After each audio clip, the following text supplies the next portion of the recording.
Bonjour à toutes. Aujourd'hui, dans cette nouvelle chronique, je veux vous parler du cas d'une RH qui me dit « Aurélien, je dois porter un masque, je dois être neutre et ne rien montrer. Ça me demande beaucoup d'efforts, c'est épuisant. En plus, je dois après trouver un moyen de décharger mes émotions.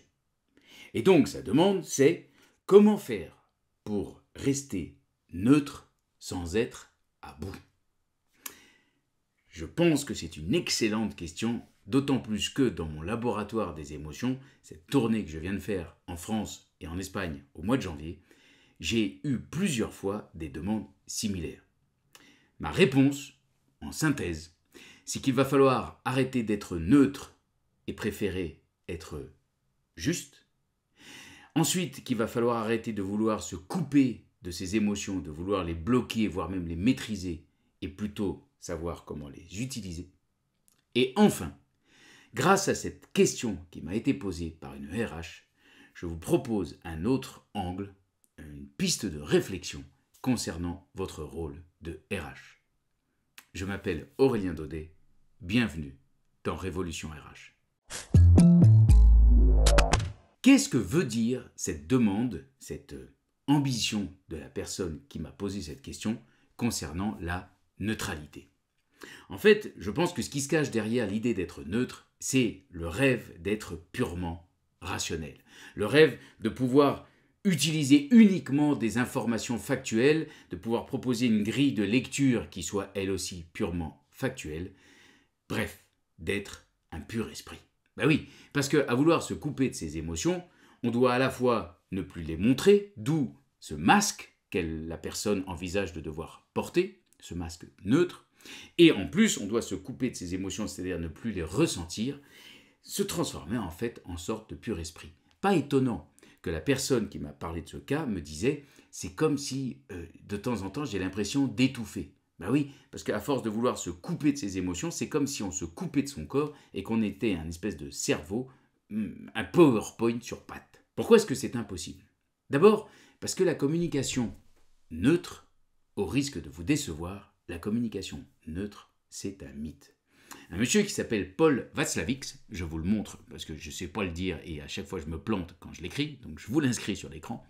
Ce monsieur, dans l'école de Palo Alto, la systémique, a dit une phrase qui m'a beaucoup marqué et que je continue à utiliser aujourd'hui, il est impossible de ne pas communiquer. C'est-à-dire que quand vous allez avoir l'impression d'avoir un visage neutre, un masque neutre, une communication neutre, bien sachez que les gens en face de vous, eux, ils vont continuer à interpréter. La première fois que je me suis rendu compte de ça, c'est quand j'étais comédien et que je ne comprenais pas pourquoi j'avais toujours des rôles ultra violents, des rôles de fous furieux, des rôles de serial killer, des rôles de mecs totalement indifférents à la violence du monde, bref. Je suis allé voir ma metteur en scène de l'époque, et je lui ai dit, mais pourquoi est-ce que moi je ne pourrais pas avoir des rôles de charmeur, drôle, gentil, enfin bref, des rôles qui changent? Et elle m'a dit, enfin monsieur Daudet, regardez-vous. J'ai pas compris. À l'époque, j'ai mis mon mouchoir par-dessus, et puis, bien des années plus tard, je me suis rendu compte que dans les transports en commun, que ce soit le métro, le train, l'avion, en fait, moi, on ne me parlait jamais. Alors que je voyais qu'autour de moi, les gens nouaient des conversations. J'ai posé la question à des gens qui me connaissaient bien, et j'ai eu à peu près la même réponse. Mais enfin, Aurélien, regarde-toi. Comment mais enfin, ça a quand même commencé à me gratter. Et donc, je me suis posé la question, et j'ai réfléchi. Et je me suis rendu compte, en fait, que quand moi, je crois être au neutre, ben en fait, mon visage, lui, se met dans une configuration qui souvent est plutôt lue par les personnes en face de moi comme en défense, en fermeture. D'ailleurs, cette semaine, j'avais une visioconférence avec un banquier dans une très grande banque parisienne.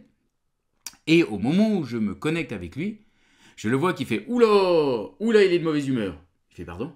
Ah oui, oula, ça se voit que t'es agacé, t'es énervé, t'es en tension. Je lui dis « Mais pas du tout, pourquoi tu me dis ça ?» Bah écoute, au moment où on s'est connecté, là, j'ai eu l'impression qu'à lire ton visage, j'ai eu l'impression que t'étais très en colère. Alors qu'en fait, non, pas du tout, j'étais juste concentré. Alors peut-être j'avais le visage foncé parce que je regardais sur mon petit écran d'ordinateur et que à 50 ans, bah, si je retire mes lunettes, bah, j'ai le visage qui plisse. Mais en fait, non, je croyais vraiment être au neutre. L'idée, c'est que si vous pensez être au neutre, ben, parfois, les gens en face de vous vont lire autre chose. Et quand ils vont lire autre chose, ben, sachez que, au mieux, vous allez passer pour indifférente, détachée, voire parfois, comme moi, agressive, en tension, voire parfois, comme votre visage ne va pas bouger et que les gens vont continuer à vouloir lire quelque chose, vous allez passer comme qui cache quelque chose, qui essaye de me manipuler. Donc, première chose, le visage neutre, le masque neutre, comme son nom l'indique, c'est un masque, et donc les gens vont, eux, aller chercher une émotion sous-jacente que vous essayeriez désespérément de cacher. La deuxième chose, c'est que, et c'est pour moi peut-être encore plus important, c'est que se couper de ses émotions, en fait, c'est totalement contre-productif. Pourquoi ? Parce que on reste dans cette opposition qui aurait d'un côté l'intelligence rationnelle et de l'autre côté l'intelligence émotionnelle. Et que ce qui définirait l'être humain, ce qui vraiment nous rendrait puissants, c'est l'intelligence rationnelle, le soi-disant néocortex. En fait, l'intelligence rationnelle, si je devais résumer, l'intelligence rationnelle nous permet d'analyser, de calculer, de faire émerger différentes options. Donc quand, en tant que RH, vous allez recevoir un collaborateur ou un manager ou votre DG, et que vous devrez analyser la situation avec lui ou avec cette personne, vous allez être capable de lui proposer d'autres points de vue, d'autres angles, grâce à votre intelligence rationnelle. Ok, vous allez être capable de comprendre ce qui se passe. Ok. Mais les émotions, l'intelligence émotionnelle, c'est ce qui va nous permettre de, entre ces différentes options, s'il y en a certaines qui globalement sont assez équivalentes, rationnellement, l'intelligence émotionnelle, c'est ce qui va nous permettre de choisir l'une de ces options. C'est ce qui va nous permettre de mettre en avant, d'en proposer une. Or, vous, votre job, il me semble que c'est ça, à un moment, c'est de guider la personne hors de l'impasse dans laquelle elle est quand elle vient vous voir.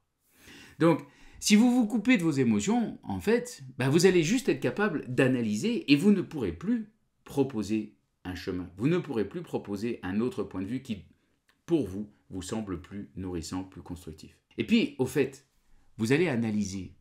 Ok, vous allez être capable de proposer des points de vue. Mais comment analyser ? Comment comprendre les émotions des personnes qui viennent chez vous ? Or, il me semble qu'elles arrivent souvent très chargées d'émotions, si vous-même, vous vous coupez de vos émotions. C'est comme si vous vouliez... vous cherchez à analyser une réalité en vous privant de votre outil de mesure. Donc, la personne en face de vous, quand elle vient vous voir, elle ne veut pas une machine. Même si, dans certaines entreprises, on a commencé à mettre des robots pour répondre aux questions des collaborateurs, je pense que ça fera long feu, j'espère que ça fera long feu. En tout cas, les personnes qui viennent vous voir, ce qu'elles veulent, c'est justement pouvoir discuter avec une personne, pas une intelligence artificielle. Donc, elles veulent une personne et elles veulent un lieu, un cadre où justement leurs émotions soient acceptées, où elles puissent arriver et les dire pour chercher à comprendre avec une personne. Donc, si vous vous coupez de vos émotions, vous leur donnez un message contradictoire qui est « ici, les émotions ne sont pas autorisées ». Ça ne marche pas, ça ne peut pas marcher. Donc, il faut que vous-même, vous osiez les utiliser, vous les assumiez, que vous les montriez, et grâce à ça, vous allez aider la personne probablement à y voir plus clair. Si vous continuez vous aussi à opposer l'intelligence rationnelle à l'intelligence émotionnelle, alors je vous invite fortement à venir à mon prochain webinaire. Le prochain, c'est jeudi, entre 12h30 et 14h. Je vous mets le lien dans la description de cette vidéo. Voilà pour l'analyse. Pourquoi, vu de ma fenêtre, avoir une communication neutre, porter un masque neutre, est non seulement impossible, mais en fait tout à fait contre-productif. Ma proposition maintenant par rapport à tout ça. Ma proposition, c'est d'abord de commencer par sortir d'une vision négative des émotions qui viendrait perturber la raison. Et là encore, un peu d'autopromotion ne fait pas de mal, mais le webinaire est gratuit, il est exclusif et réservé pour les RH. Venez à ce webinaire où pendant 1h30, je vais vous donner tous les outils pour sortir d'un certain nombre de croyances fausses concernant les émotions. Ensuite, je pense qu'il faut être plus clair sur cette place neutre que vous voudriez occuper entre direction et salariés, entre managers et collaborateurs. En fait, cette idée de neutralité, d'impartialité, de juge-arbitre, me semble beaucoup trop réductrice et pas tout à fait appropriée concernant votre place de RH. Pour moi, après avoir interviewé maintenant des dizaines de RH, après avoir mené un certain nombre d'ateliers avec vous, après avoir bossé maintenant depuis des mois avec des RH qui sont dans mon programme La puissance des émotions, il me semble que les RH sont beaucoup plus une sorte de chef d'orchestre. Il y a une RH qui me disait, moi mon job je le vois comme mettre de l'huile dans les rouages, faire que ça se passe mieux entre les différentes parties.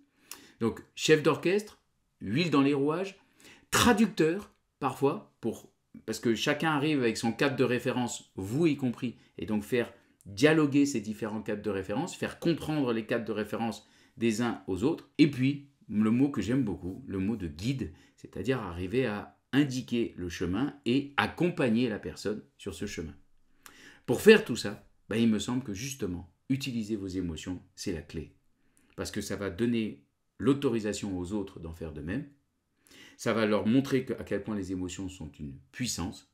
Et donc, plutôt que de vouloir les masquer, de vous priver de cette belle énergie et de devoir après, malgré tout, les utiliser, c'est-à-dire sous forme de décharge émotionnelle, par exemple, chez vous ou dans des insomnies, je vous propose plutôt de les utiliser et de dire et montrer ce que vous ressentez par rapport à la situation.